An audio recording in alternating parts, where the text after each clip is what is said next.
بسم اللہ الرحمن الرحیم۔ السلام علیکم۔ رات نیوز کے خصوصی ویلاگ کہی انکہی کے ساتھ وجی احمد صدیقی آپ کی خدمت میں حاضر ہے۔ آج کا ویلاگ سندھ کے امن و امان کے حالات کے حوالے سے ہے۔ لکھنؤ کے ایک نواب صاحب جن کی پرورش کنیزوں اور خواجہ سراؤں کے درمیان ہوئی تھی، بہت ہی نازک مزاج ہو گئے تھے۔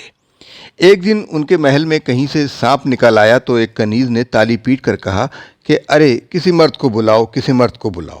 تو نواب صاحب بھی تالی پیٹ پیٹ کر کہنے لگے ارے کسی مرد کو بلاؤ، کسی مرد کو بلاؤ۔ تو ایک شوخ سی کنیز نے اٹھلا کر کہا کہ حضور آپ بھی تو مرد ہیں۔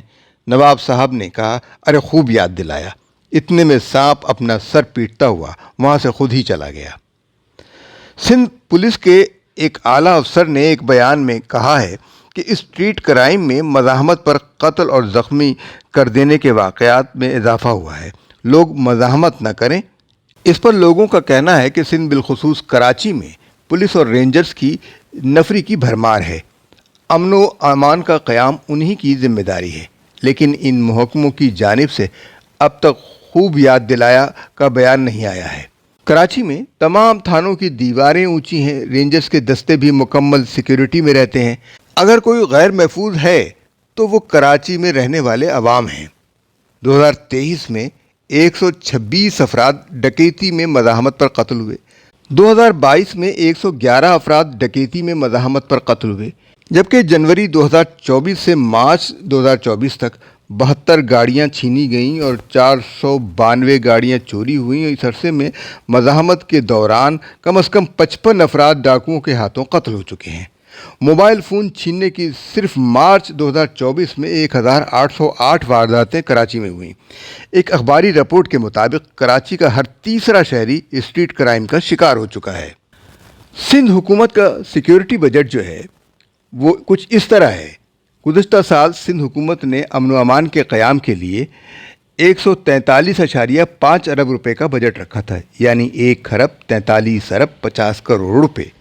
اس کے علاوہ 4.5 ارب ریڈ زون کی حفاظت کے لیے الگ مختص کیے تھے۔ 2022 کی بنسبت اس بجٹ میں 15% اضافہ کیا گیا تھا۔ 2022 میں یہ رقم 1 ارب 24 ارب اور 87 کروڑ روپے تھی۔ گزشتہ سال سندھ سیف سٹیز پروجیکٹ کے لیے 10 ارب روپے مختص کیے گئے تھے اور اس سال مزید 4.5 ارب مختص کرنے کا وعدہ ہے۔ یہ منصوبہ جب نواز شریف وزیر اعظم تھے اس وقت سے زیر غور ہے۔ اس منصوبے کے تحت پہلے مرحلے میں ریڈ زون میں 10,000 کیمرے لگانے تھے۔ کہا جا رہا ہے کہ اس منصوبے کی راہ میں افسران نیب کو رکاوٹ قرار دے رہے ہیں جو اس میں کرپشن کو پکڑ لیتی ہے، جبکہ اس منصوبے پر 10 ارب روپے اور اس کی تیاری پر 5 ارب روپے کی رقم مختص کی گئی ہے۔ اس منصوبے میں ایسے کیمرے لگانے کی تیاری کی گئی ہے جو گاڑیوں کی نمبر پلیٹ تک پڑھ سکیں۔ کچے کے ڈاکوؤں سے نمٹنے کے لیے 2.796 ارب روپے فوجی نوعیت کے ہتھیاروں کی خریداری کے لیے مختص کیے گئے۔ محکمہ پولیس میں اسپیشل تربیت یافتہ پولیس تیار کرنے کے لیے 84 کروڑ 66 لاکھ 8 ہزار روپے مختص کیے گئے۔ 86 کروڑ 86 لاکھ 84 ہزار کاؤنٹر ٹیررزم ڈپارٹمنٹ کے لیے مختص کیے گئے۔ سندھ رینجرز کے لیے 2023 میں حکومت سندھ نے 1 ارب 38 کروڑ روپے کے فنڈز مختص کیے۔ 2015 میں سابق وزیر داخلہ چودھری نثار علی خان بتا چکے ہیں کہ وفاقی حکومت سندھ رینجرز پر سالانہ 9 ارب روپے خرچ کرتی ہے اور سندھ حکومت سالانہ 2.44 ارب روپے خرچ کرتی ہے۔ اس کے علاوہ 1 ارب 69 کروڑ روپے کا انٹرنل سیکیورٹی الاؤنس بھی رینجرز کو ملتا ہے۔ جب سے رینجرز سندھ میں تعینات ہیں اس وقت سے ان پر اربوں بلکہ کھربوں روپے خرچ ہو چکے ہیں۔ سندھ میں امن و امان کے قیام کے لیے 1,22,000 پولیس اہلکار، 10,000 رینجرز تعینات ہیں۔ گویا سندھ کے ہر 28 افراد پر ایک اہلکار تعینات ہے۔ لیکن صدر آصف زرداری کو محکمہ داخلہ سندھ نے 2024 کی ابتدائی رپورٹ دی ہے اور بتایا ہے کہ اسٹریٹ کرائم میں جنوری 2024 سے مئی تک 49 افراد قتل ہوئے اور سیکورٹی اداروں نے 22 مجرمان کو مقابلے میں مارا ہے اور 114 کو گرفتار کیا ہے۔ لیکن شہر اب بھی محفوظ نہیں ہے۔ ہم اپنے شہر میں محفوظ بھی ہیں، خوش بھی ہیں۔ یہ سچ نہیں ہے مگر اعتبار کرنا ہے۔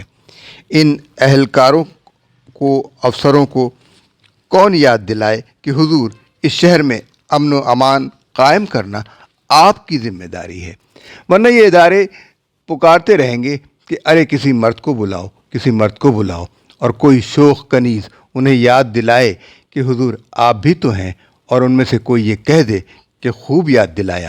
جانے سے پہلے ہماری گزارش ہے کہ آپ ہمارے چینل کو لائک کیجئے، سبسکرائب کیجئے، شیئر کیجئے اور دوسروں سے بھی شیئر کروائیے۔ ہمارے پیغام کو زیادہ سے زیادہ لوگوں تک پہنچائیے۔ اللہ حافظ ناصر۔